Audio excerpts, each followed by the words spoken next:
Let's hold yeah, let's feel it.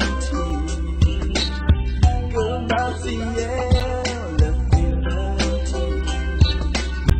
Just sit that one, me and Lily.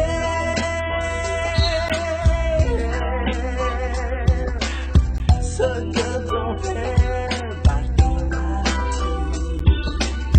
Think we gon' cool. Let girly cloud, tiny gummy, Lily.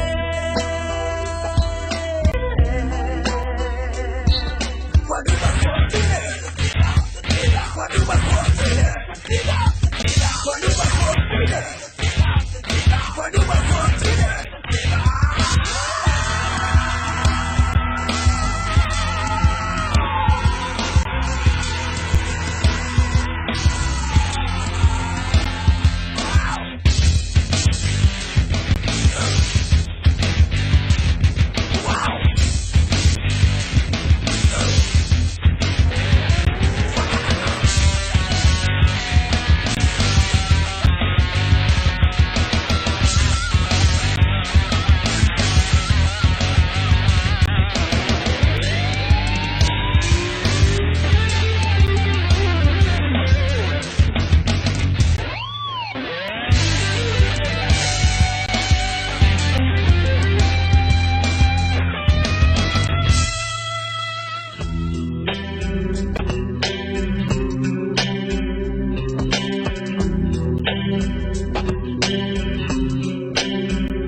See you moving like a little, you can't talk.